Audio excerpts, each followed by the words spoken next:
kwa ukanda huu wa Afrika ni watu 5 wameuawa katika mlipuko wa bomu katika msikiti uliojaa watu kaskazini mashariki mwa jimbo la Bomo huko nchini Nigeria. Sasa msemaji wa jeshi la polisi la Nigeria, Nahum Daso, ameviambia vyombo vya habari vya ndani ya Nigeria kwamba watu wengine 35 walijeruhiwa katika mlipuko huo katika soko la Gamboru na Maiduguri, mji mkuu wa jimbo hilo, wakati wa sala ya jioni. Picha ambazo hazijathibitishwa kwenye mitandao ya kijamii zinaonekana kuonyesha matokeo ya mlipuko huo, huku watu wakiwa wamesimama katika eneo la soko na vumbi likiwa limetanda kweli kweli angani.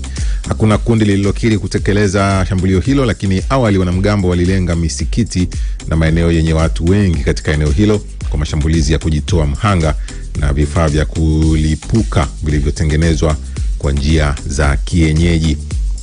Mpaka sasa pale Nigeria kuna kundi ambalo limekiri lakini limekiri kuhusika na shambulio hilo.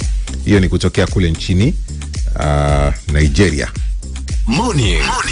Kwingineko, washukiwa 11 wamekamatwa kuhusiana na shambulio la ufiatuaji risasi watu wengi lililosababisha vifo vya watu 9 katika mgahawa mmoja kule nchini Afrika Kusini. Kama unakumbuka, ilikuwa ni Jumapili iliyopita ile. Sasa watu 11 tayari wamekamatwa kuhusika na tukio hilo. Polisi walianzisha msako mkali wa saa 12 wasiojulikana wa watu 12 wasiojulikana waliokuwa wamefiatulia risasi yapata saa 1 za eneo hilo Jumamosi katika eneo la Beksadi karibu na Johannesburg pale.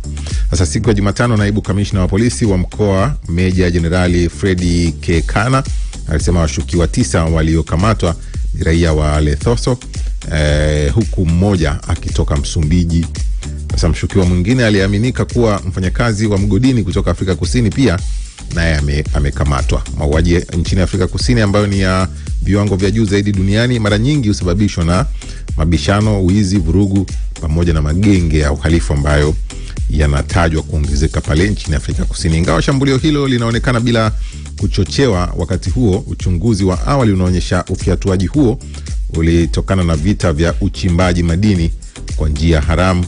Wakati wa shambulio hilo, watu wenye silaha waliendelea kufiatua risasi huku watu wakikimbia kwenye baa na kuwaua wawili pamoja na dereva wa teksi ambaye alikuwa amemshusha abiria mmoja karibu na eneo hilo. Baada ya kuwakamata, bunduki kadhaa zisizo na leseni ikiwemo bunduki aina ya AK-47 zilipatikana zikiwa mikononi mwa watuhumiwa hao wa mauaji pale nchini Afrika Kusini. Hiyo ni miongoni pia mwa taarifa kubwa ambayo kwa ukanda huu wa Afrika inazungumzwa kweli kweli. Ndio hiyo ni taarifa nyingine ambayo ni muhimu na wewe pia kuifahamu, yanayojiri nchini Afrika Kusini baada ya lile shambulio la hivi karibuni. Morning Express. Sasa tusogee pale nchini Algeria, ambapo nchi ya Algeria kupitia bunge lake imeidhinisha au imepitisha kwa kauli moja kabisa sheria ambayo inatangaza kuwa ule ukoloni wa Ufaransa, sababu ni taifa ambalo lilitawaliwa na Ufaransa huko awali. Sasa taifa hilo limepitisha sheria rasmi na bunge limeidhinisha kuwa ule ukoloni wameupitisha kama ni uhalifu na wanahitaji msamaha, waombwe pamoja na fidia. Sinajua mataifa mengi tumetawaliwa, Waingereza, Ufaransa, Ujerumani. Sasa Algeria wenyewe wanasema wamebaini na wameidhinisha kwamba ulikuwa ni uhalifu kama uhalifu mwingine na wanahitaji kulipwa fidia pamoja na kuombwa msamaha. Sheria hiyo pia inarasimisha kutukuza ukoloni, inaharamisha kutukuza ukoloni kulingana na ripoti ambayo imetolewa na televisheni ya serikali ikielezea taarifa hiyo ya bunge kupitisha sheria hiyo. Kura hiyo ni ishara ya hivi punde ya uhusiano wa kidiplomasia unaozidi kuzorota kati ya nchi hizo mbili, huku baadhi ya waangalizi wakisema huko katika kiwango cha chini zaidi tangu Algeria ipate uhuru miaka 63 iliyopita. Ukoloni wa Ufaransa nchini Algeria kati ya mwaka 1830 hadi mwaka 1962 uligubikwa na mauaji ya halaiki, kufukuzwa kwa watu wengi na kumalizika kwa vita vya umwagaji wa damu vya uhuru. Sasa Algeria inasema vita hivyo viliua watu milioni 1.5, huku wanahistoria wa Ufaransa wakisema idadi ya vifo ni ya chini wala sio inayosemwa na Algeria. Kwa Algeria inasema vita hivyo ambavyo vilisababishwa na ule ukoloni wa Ufaransa miaka 1830 kule viliua watu milioni 1.5. Kwa ndio maana wamepitisha sheria ambayo inauita ni uhalifu na wanahitaji kulipwa fidia pamoja na kuomba msamaha kama watu ambao wametendewa uhalifu na taifa la Ufaransa.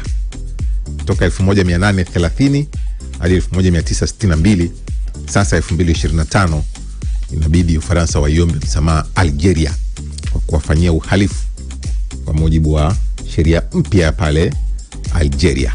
Morning Express. Hizo ni taarifa chache kutoka ukanda huu wa bara la Afrika, lakini duniani huko Papa Leo wa 14, kiongozi wa kanisa Katoliki, huyu ametoa hotuba yake ya kwanza ya Christmas tangu kamati nafasi hiyo juu kabisa kwenye ngazi ya dini ya kanisa Katoliki, ambapo amezitaka Ukraine na Urusi kupata ujasiri wa kufanya mazungumzo ya moja kwa moja ili kumaliza vita, wakati wa hotuba yake hiyo aliyoitoa jana. Juzi wakati akiwa mapumzikoni, Papa pia alitoa wito duniani akiomba mataifa ambayo yanapigana yatumie hii Christmas kupumzika, wasitishe mapigano kwa hizi siku mbili za Christmas, walau watu waweze kusherehekea sikukuu za Christmas. Japokuwa mwitikio umekuwa mdogo kweli kwenye usitishwaji mapigano, lakini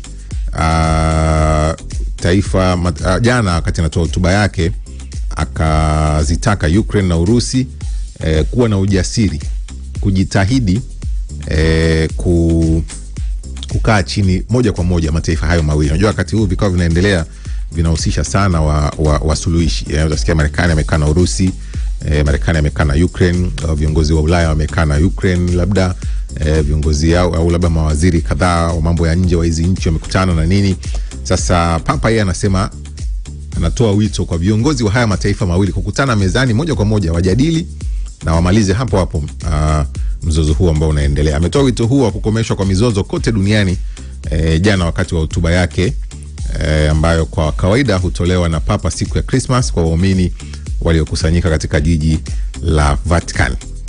Akiangazia swala la Ukraine, Papa anasema milio ya risasi ikome na pande husika ziwe na ujasiri wa kushiriki katika mazungumzo ya dhati ya moja kwa moja. Hiyo ni miongoni mwa nukuu ambayo inapatikana kwenye hotuba yake. Ombi lake hilo linakuja wakati mazungumzo yanayoongozwa na Marekani kuhusu makubaliano ya kusitisha mapigano yakiendelea. Marekani imekuwa ikiendeleza juhudi za upatanishi kati ya Kiev na Moscow karibu kuweka pamoja makubaliano ya kumaliza mapigano yatakayokubaliwa na pande zote mbili, lakini mazungumzo ya moja kwa moja kati ya pande hizo zinazozozana hazijafanikiwa katika duru ya pili hivi punde, na juhudi za kidiplomasia zinaendelea. Sasa wakati wa mahubiri ya mapema ya siku ya Christmas katika ukumbi wa St. Peter's, Papa aliomboleza hali ya watu wasio na makazi ulimwenguni na uharibifu unaosababishwa na migogoro mbalimbali. Kumbuka tumekuwa tukizungumza hapa hivi karibuni na mchambuzi wetu Godfrey Mchungu kwamba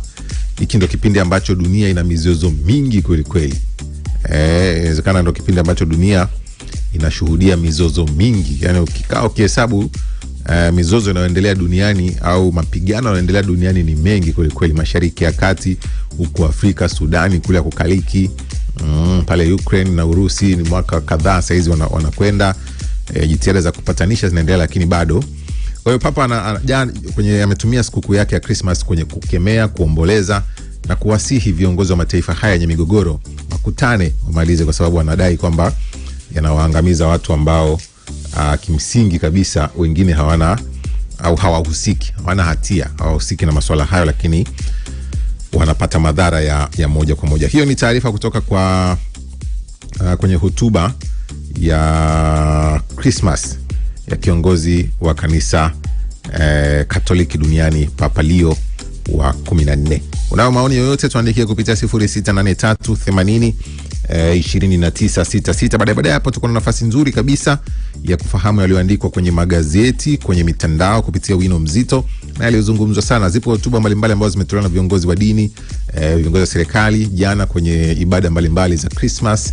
Yote hayo utakuja kuyasikia na kuyapata kupitia wino mzito. Mimi naitwa Exaudi Mtei, kule Instagram tuandikie kwa jina la Exaudi Msaka Habari. Maoni yako na yaona kupitia 0683802966. Douglas Tega Maisho kutoka Bukoba Ishozi, kiukweli jana Christmas tumeisherehekea vizuri nikiwa na familia yangu, tumemaliza salama. Anasema heri kwenu. Haya, asante pia kwa ujumbe wako. Huyo anasema Christmas kweli sasa hivi inachukuliwa poa tu, sio kama zamani, kwa maana watu hawajali, ni mwendo wa kulima tu. Baiduma aka Ufunuo KB wa Iringa Kilolo. Jamani, mbona ujumbe umekuwa mwingi sana kuhusu watu kuchukulia poa Christmas. Kaka pamoja sana mpaka tamati by Mashiku wa Mashiku kutoka Sambaguli Center Mwanza huko, na pia natusikiliza. Lakini huyu anasema hakika hapo mjengoni mnapambana kutupatia habari za ukweli, Mungu awabariki. Anaitwa Mzee Waziri Mgaza wa Maramba Mkinga Tanga, na pia kaandika ujumbe wake. Kaka pamoja sana mpaka tamati. Anaitwa Mashiku, ujumbe wako umejirudia ndugu yangu, lakini tayari tumekwisha